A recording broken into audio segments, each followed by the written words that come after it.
सबसे पहले मैं जल्दी से 2 मिनट लाके फॉर्मेट एक्सप्लेन कर देता हूँ कि कैसे हम लोग हर टीम की वो एनालिसिस करने वाले हैं। तो यहाँ पे हम लोग 6 सेगमेंट्स रखेंगे हर एक टीम के लिए।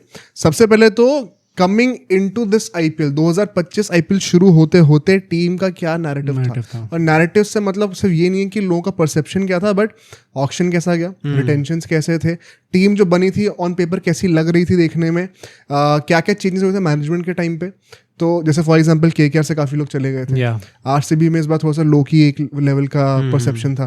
तो ये सब चीज़ों को डिस्कस करेंगे इस वाले फैक्टर में, जिससे कि हम लोग को आईपीएल के शुरू होते तक क्या स्टेज और प्लेटफॉर्म सेट था टीम का, एक्सपेक्टेशंस क्या थी बेसिकली उस टीम से, वो पता चल जाएगा आपको। ये भी बहुत इंपॉर्टेंट पॉइंट है कि जरूरी नहीं है कि कोई टीम अगर बॉटम में फिनिश कर रही है तो वो नेसेसरीली बहुत ज़्यादा खराब करे।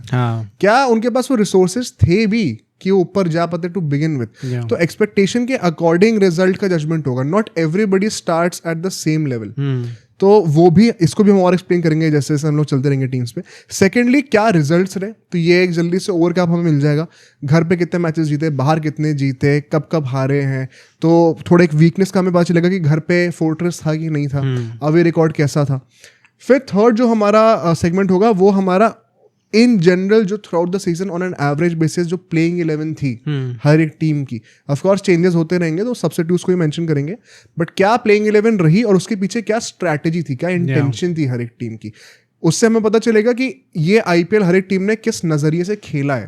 तो क्या वो नजरिया सही था या नहीं, या क्लियरली कुछ लैक कर रहा था, वो बहुत ही इंपॉर्टेंट पॉइंट होने वाला है, ये हमें पता चलेगा। देन ऑफ कोर्स हम लोग जो हमारा चौथा पांचवा पॉइंट होगा पॉजिटिव्स और नेगेटिव्स, जो कि परहैप्स सबसे इंपॉर्टेंट पॉइंट्स होने वाले हैं। क्या क्या अच्छी चीजें हमने गेन करी इस सीजन से फॉर एवरी टीम, और क्या क्या हम लोग को लग रहा था कि कोई अच्छा होगा शायद वो बुरा होता हुआ दिखा।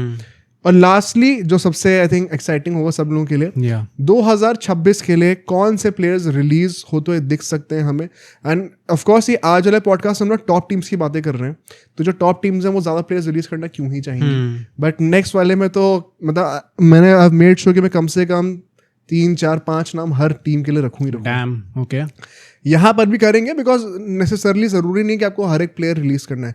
एंड यहाँ पे हम लोग फोकस करेंगे जो हमारी मेन प्लेइंग 12, प्लेइंग 14 के आसपास के जो प्लेयर्स हैं वो। फ्रेंच प्लेयर्स को तो ऑफ कोर्स आप इनएविटेबली छोड़ोगे, बट वो प्लेइंग 11 पे आपकी स्ट्रैटेजी पे बहुत बड़ा डेंट नहीं मारने वाले। कौन से वो इंपॉर्टेंट नेम्स है जो कि रिलीज होने चाहिए, which I think everybody cares for as well, उन नामों की बातें करेंगे। एंड साथ ही साथ अभी मिनी ऑक्शन होगा, तो उन प्लेयर्स को रिलीज करके आप किस प्रोफाइल के प्लेयर्स लेना चाहते हो। Once again we don't know right now कि कौन से प्लेयर्स और कौन से नाम आने वाले हैं मिनी ऑक्शन में। ऑल्सो डिपेंड्स अ लॉट कि हर एक टीम कौन से प्लेयर्स अल्टीमेटली रिलीज करके वो पूल क्रिएट करती है। मतलब बेसिकली इस पूरे सेगमेंट में आपको ये भी पता चल जाएगा कि प्लेयर्स तो ऑब्वियसली कौन कौन छोड़ के जा सकते हैं, इनको निकाला जा सकता है, एंड हम लोग किस प्रोफाइल को टारगेट कर रहे हैं टू मतलब बेसिकली उस टीम को और बेटर करने के लिए इन द नेक्स्ट सीजन। जो नेगेटिव्स निकल के आए उसको फिक्स कैसे करा जाए, अगले ऑक्शन में क्या और हम लोग स्ट्रैटेजी बनाए, तो उसका भी काफी अच्छा पर्सपेक्टिव आपको मिल जाएगा। तो ये 6 सेगमेंट्स होंगे हमारे, वो रिपीट कर देता हूँ दोबारा। Narrative, results, playing 11 strategy, positives, negatives और 2026 के लिए जो ऑक्शन की प्रिपरेशन स्ट्रैटेजी होगी। तो now let's move to LSG. ये एक बहुत ही मुझे लगता है पेक्यूलियर केस है, क्योंकि मुझे पता नहीं एग्जैक्टली मैं इनको जज कैसे करूं। आए तो इससे 7th लेवल पे, मतलब बॉटम 3 से जस्ट एक नंबर ऊपर, बट क्या इनका सीजन खराब गया मतलब कमिंग इनटू द सीजन। और हमने ये चीज़ अपने जो पहला पार्ट निकला था इसका, जिसमें हमने टॉप 5 टीम डिस्कस करी थी, हमने उसमें ही बोला था कि यार आप ऐसे मत जज करो कि अच्छा भाई आईपीएल में खेल रही है तो इनको भी टॉप के लिए कम्पीट करना है, टॉप 4 में तो आनी चाहिए ये टीम भी। ऑब्वियसली कम्पीट तो करना ही है, बट मतलब रियलिटी ऑफ द सिचुएशन क्या है इस टीम पे, एक्सपेक्टेशन किस बेसिस पे स्टैंडर्ड्स। हाँ, एक्सपेक्टेशंस क्या, और उसके बाद आपने डिलीवर कहाँ पे करा है, उसका मैच क्या हो रहा है, उसके हिसाब से आपको जज करना है उनका सीजन कैसा गया। आई थिंक इनके पूरे नैरेटिव की बात करें तो it was all based on 27 crore Rishabh Pant, the new captain. आके गोयंका जी ने काफ़ी ज़्यादा इंटरव्यूज में बोल भी दिया कि there was MS Dhoni, there is Rohit Sharma, and आगे जाके जिस कप्तान को याद रखा जाएगा that will be Rishabh Pant. पूरा अच्छे सर पे चढ़ा है स्टार्टिंग पे आगे जो सर पे चढ़ा है ना। आई थिंक मैंने उस टाइम पे भी ये चीज़ बोली थी जब ये हम रिव्यू कर रहे थे पूरा ऑक्शन का, कि भाई जिस तरीके से वो बात कर रहे हैं और जिस तरीके से ऋषभ पंत का रिएक्शन दिख रहे हैं इंटरव्यूज में, भाई आप बहुत ज़्यादा प्रेशर डाल लो भाई उसके ऊपर। मतलब वैसे टाइप का प्लेयर्स यूजुअली ऐसे टाइप के रिएक्शंस देता नहीं है। थ्रू आउट द सीजन हमें देखने को मिला है Rishabh Pant was not himself. And आते आते तक वो रिलीव मिला था उनको, जब टीम जीतने लगी थी उन्होंने खुद 100 मार दी थी, तब उन्होंने 100 मार दी। या तो आई थिंक तब जाके वो ही वॉज लुकिंग हिमसेल्फ. उससे पहले तक इतना ज़्यादा प्रेशर था और ये डाला गोइंका जी नहीं था. And that is why as an owner मुझे लगता है भाई कुछ ज़्यादा ही इन्वॉल्व हो जाते हैं वो. हैविंग सेड दैट जो हार गए थे ये लोग जहाँ पे, I think to some extent वो रिटेंशंस में ही हार गए थे. मयंक यादव को 11 करोड़ में आपने रिटेन करा था. आपने दिख गया पहली बार तो लेट आए और उसके बाद जब वो आए उसके बाद कुछ मैचेस बाद वो वापस भी नहीं इंजर हो गए थे ना. वापस इंजरी हुई, ड्रॉप हो जाते हैं, ड्रॉप या इंजर, हाँ what ever it is. But मतलब इट वॉज अ ब्लंडर कि आप ऐसे यंगस्टर्स को, मतलब सिर्फ मयंक यादव की बात करें, बाकी जो भी इनकी रिटेंशंस थी, आपने जितने अनकैप्ड वाले प्लेयर्स को आप रिटेन करने का सोच रहे थे, आपकी जो अल्टीमेटली बॉलिंग लाइनअप भी निकला after the whole auction, all Indian bowling lineup. ये कैसा होता है भाई? सर शमार जोसेफ एक ऑप्शन थे, वो आपने वैसे भी खिलाई नहीं पूरा, और सेंस भी नहीं बनता. एंड मेन बात वही थी कि horrendous retentions, but perhaps the worst auction performers of this year were LSG. Ultimately जो प्लेइंग 11 पे बनी थी, और ये हमने उस टाइम पे भी कहा था, ये तो आप जाके रेफर कर सकते हो, it was one of the weakest playing 11s in the IPL this season. क्योंकि साथ साथ जो इंजरी स्केयर्स हुए थोड़े से अनलकी भी थे. मोहसिन, आकाशदीप, आवेश, मयंक सारे जो NC में थे उस टाइम पे. तो लिटरली मतलब already one of the worst teams on paper, ऊपर से इतनी सारी इंजरी होगी, पूरे पेसर्स का ही डिपार्टमेंट निकल गया आपका. तो मेरे लिए personally going into this auction expectation थी कि ये बॉटम में होंगे going to this season. Ideally bottom वाली ही टीम थी ये. एंड वहां से ये KKR, RR और CSK तीनों से बेटर परफॉर्म करके गए. इनफैक्ट लास्ट मैच अगर जीत गए होते तो शायद ये 6 नंबर पर भी फिनिश कर सकते थे. बीच में तो टॉप 4 की भी शाउट्स थे.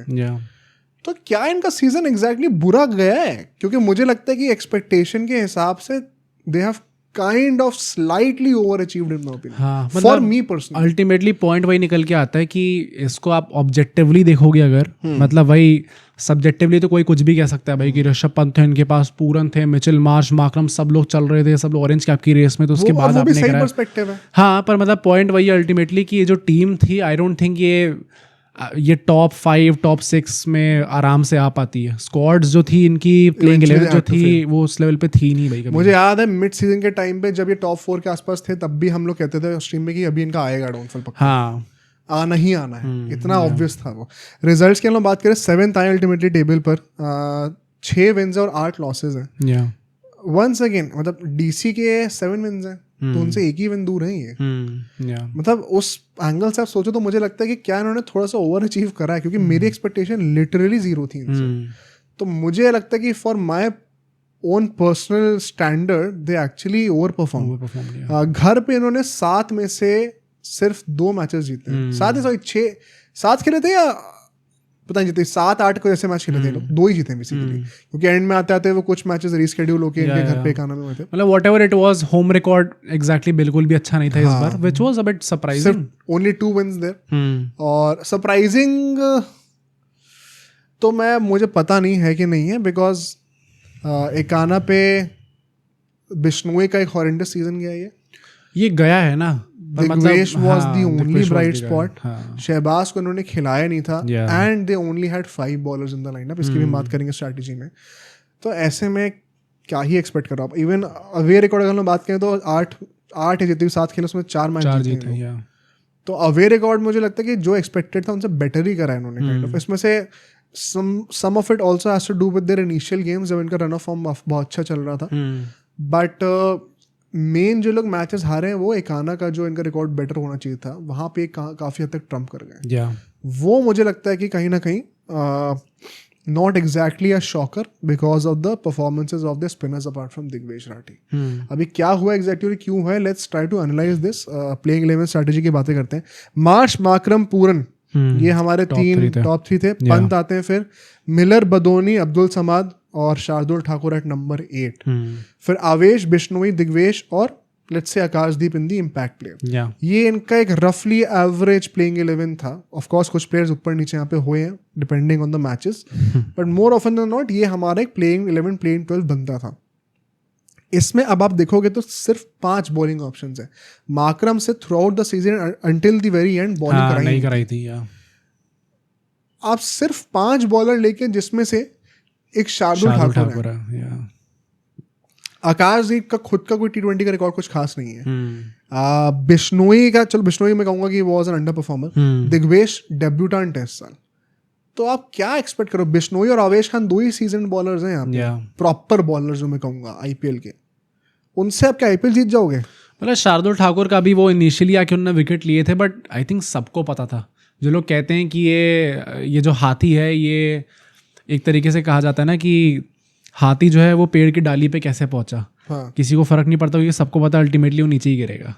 तो मतलब अगर आप उस हिसाब से देखो तो सबको पता था कि शार्दुल ठाकुर का सीजन बहुत अच्छा जा रहा था, सबको पता था एंड में जाके वो थोड़ा सा डिसॉल्व हो ही जाएंगे। और मतलब not exactly his fault also, क्योंकि अगर आप उनको एक वो 5th बॉलर की तरह ट्रीट कर रहे हो, दैट्स नॉट हिज प्रोफाइल। नहीं, प्लस पता है 5th बॉलर के 1st बॉलर की तरह ट्रीट कर रहे थे, पावर प्ले ओपनिंग कर रहे थे। ये हमने बात करी बॉलिंग स्ट्रैटेजी की, कि सिर्फ 5 बॉलर्स आप खिला रहे हो, आज के डेट में ये आत्महत्या करने टाइप है ये T20s में। हाँ, आप अगर हम लोग बैटिंग की बातें कर लें, उसमें भी आप जो है सिर्फ 7 बैटर्स खिला रहे हो मोस्टली। शार्दुल ठाकुर ने स्टार्ट किया था, बाद में तो प्रिंस और आकाश सिंह ये सब आने लग गए थे। 7 बैटर्स एंड 5 बॉलर्स, ये क्या मैं टेस्ट मैच खेल रहा हूँ? मतलब हमने जीटी को लेकर क्रिटिसाइज करा था कि कहाँ उनके 6 बैटर्स थे, वो 6 प्रॉपर बॉलर्स के साथ जा रहे थे। एटलीस्ट एक तो टिक मार्क था कि चलो बॉलिंग इनके पास थी, उसमें भी इन लोगों ने बॉलिंग करवाई नहीं बाकी लोगों से, तेवतिया से, शाहरुख खान, इन सबसे बॉलिंग करवाई नहीं इनने। यहाँ पे आपने अपनी बैटिंग भी काटी हुई थी, आपने अपनी बॉलिंग भी काटी हुई थी, तो एग्जैक्टली आप कहाँ पे एग्जैक्टली मैनेज कर रहे हो? तो यहाँ पे Zaheer Khan in the management, Justin Langer, Pant the captain, everybody has to be questioned कि ये क्या स्ट्रैटेजी थी कि आप मॉडर्न T20s में 7 बैटर 5 बॉलर लेके जाओगे। ये I think they had the worst template in this year. Even GT had at least 1 check box, जैसे कि तुमने कहा। ये दोनों ही टर्म्स पे फेल कर रहे थे। एंड पता है, ये they can not even give the excuse of injuries. जिन लोगों को इंजरीज हुई हैं वो सारे फास्ट बॉलर्स थे, none of them could bat. तो ये इन लोगों ने जो पूरा सेटअप बनाया है, ये कॉन्शियस चॉइस थी। इसमें इंजरीज की वजह से कोई गुड़गोबर किसी चीज में नहीं हुआ है। वो पेसर्स की क्वालिटी में हो जाता है, ऑफ कोर्स, मैं मना नहीं कर रहा हूँ, बट टेम्पलेट जो है वो इनकी कॉन्शियस चॉइस से हुआ है। शहबाज को ना खिलाना वो था कॉन्शियस चॉइस। तो ये तो मतलब अगर आप विलिंगली इतनी बड़ी गलती करी है तो उसके लिए आई थिंक सवाल पूछना बिल्कुल लेजिट है। प्लस मतलब इनकी पूरी स्ट्रैटेजी में पंत का भी अगर आप रोल देखो तो वो काफी हद तक भाई टाइम पे फिक्स्ड ही था कि नंबर 4 पे ही वो आएंगे तो नंबर 4 पे आएंगे। बीच हम लोग कह रहे थे कि यार माकरम का फॉर्म अच्छा नहीं चल रहा, he did not start of well in this IPL season. तो था कि यार पंत चलो आप ओपन कर लो इस टाइम पे, रन नहीं आ रहे, आप कैप्टन हो, you have to lead by example, आपको रन मारने होंगे जाके। उसके बाद भी वो फिक्स रहना कि भाई मैं नंबर 4 पे ही आऊँगा तो आऊँगा। अल्टीमेटली जो उनकी 100 आई वो भी नंबर 3 पे खेल के आई थी, पूरन आए थे नंबर 4 पे उस मैच में। तो बीच में उन्होंने ट्राई करा भी था एक बार ऊपर आने का, वो चले नहीं तो वापस वो नीचे हो गए। उसके बाद हमने कुछ मैचेस देखने को मिले थे जहाँ पे वो नंबर 4 पे भी नहीं आ रहे थे। उनसे पहले आप और प्लेयर्स को देखने का मौका मिल रहा था, 6-7 पर आए थे एक बार। हाँ। तो मतलब यार पंत का खुद भी कॉन्फिडेंस देखने को लगा इस पूरे आईपीएल सीजन में कि बहुत खराब था, बहुत ही ज्यादा डाउन था उनका confidence. But it's now come to the positives and negatives. कुछ पॉजिटिव जरूर है यहाँ पे एलएसजी के लिए, and let's start the first one which is the top 3। Mitchell Marsh जो है इतने रन बना जाएंगे किसी सीजन में कि मैं उनको अपनी टीम ऑफ द सीजन में रखूंगा, ये मैंने in my wildest of the dreams भी नहीं सोचा था। हाँ, मैंने भी कभी एक्सपेक्ट नहीं करा था। मतलब जब Mitchell Marsh of all people, तो मैं बिल्कुल एक्सपेक्ट, जब हम लोग प्लेइंग 11 बना रहे थे इनकी आईपीएल सीजन से पहले, तब हम लोग कह रहे थे माकरम और मार्श इनकी ओपन करने वाले हैं, और तब हम लोग डिस्कस कर रहे थे कैसे ये ज़्यादा खतरनाक तो लग नहीं रहा देखने में। अल्टीमेटली जो ओपनिंग पेयर, अल्टीमेटली माकरम भी चलने लग गए थे उसके बाद। तो जो ओपनिंग पेयर इनकी बनी थी वो काफ़ी ज़्यादा तगड़ी बनी थी ultimately. Mitchell Marsh has had a historical season भाई। 12 इनिंग में से 6 50+ स्कोर्स, 1 सेंचुरी मारी है। जिस कंसिस्टेंसी के साथ और एक्सप्लोसिविटी के साथ, strike rate upwards of 165, unparalleled season गया उनका as an opener. Markram very underrated in that sense because Mitchell Marsh ने ओवरशैडो कर लिया, पूरन ने काफी तक ओवरशैडो कर दिया। Pooran also as a part of the top 3, उनको फाइनली इस साल चांस मिला ऊपर बैटिंग करने का। उनकी भी एलएसजी की भी 20 को प्लस की रिटेंशन थी। पूरन का भी अच्छा सीजन गया है। मैं बस वही कहूंगा कि आई थिंक उनका उतना कंसिस्टेंट सीजन नहीं रहा। यार देखो, कंसिस्टेंट तो इसलिए कह रहा हूं because first half was too good, हाँ, second half was very mediocre, but in that first half itself उन्होंने 3-4 मैच विनिंग परफॉर्मेंसेस ऑलरेडी दी थी, जो कि बंदा पूरे 14 मैच में भी दे देगा तो you will say it's a successful season. तो overall I think he had a rather great season, and ये मैं बिल्कुल कहूंगा कि he has been a big bonus. जितने पैसे उनको दिए थे, I think he has justified. उनकी स्ट्राइक रेट हाईएस्ट है ऑरेंज कैप की लिस्ट में, 196 की स्ट्राइक रेट है। श्रेयस अय्यर सेकंड आते हैं उसके बाद, और उनकी 175 कुछ है, मतलब अच्छा खासा गैप है। तो मुझे लगता है पूरन का जो इम्पैक्ट रहा है वो अनपैरेलल्ड था इस टीम के ऊपर। एक दो और पॉजिटिव्स की हम लोग बात कर लेते हैं। अब्दुल समाद और बदोनी का एज फिनिशर्स में भी और मिडिल ऑर्डर बैटर्स क्या प्रॉमिस दिखाया है फाइनली? अब्दुल समाद ने तो भाई आई थिंक दिखाया है after years of mediocrity in SRH. जब उनको मौके मिले थे नीचे आके, तब उनने वो 10 बॉल में 30 रन बनाना, 10 बॉल में 20 रन बनाना, 200-300 की स्ट्राइक रेट्स आके फिनिश करना, जो टोटल जो है 200 का बन रहा है उसको 220 तक पहुंचा देना, उसमें अब्दुल समाद का रोल रहा है।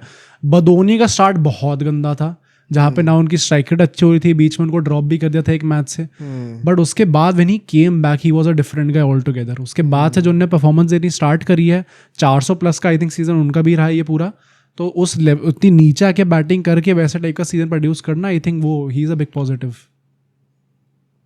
मतलब अब फाइनली मुझे लगता है कि आई एम होपफुल कि स्ट्राइक रेट वगैरह जो होती है ना कि अच्छे इम्पैक्ट के साथ खेलेंगे, वो मैं उनसे एक्सपेक्ट कर रहा हूँ going in the next season. Digvesh, Prince and Akash Singh, ये 3 नाम मैं बॉलिंग डिपार्टमेंट लेना चाहता हूँ। Once again great finds for LSG. Digvesh तो भाई मतलब इस टाइम पे ऑक्शन में आ जाए तो अच्छी खासी प्राइस पे जा सकता है, उससे तो बहुत ही तगड़ा परफॉर्म वो है। अब सोचो अगर एक क्लिप इतनी बढ़िया थी तो पूरा का पूरा पॉडकास्ट कितना बढ़िया होगा। तो अगर आपको इसी क्लिप का पूरा पॉडकास्ट देखना है तो यहाँ पे क्लिक करिए, और अगर आपको ऐसे ही और क्लिप्स बिंज वॉच करनी है तो यहाँ पे क्लिक करिए।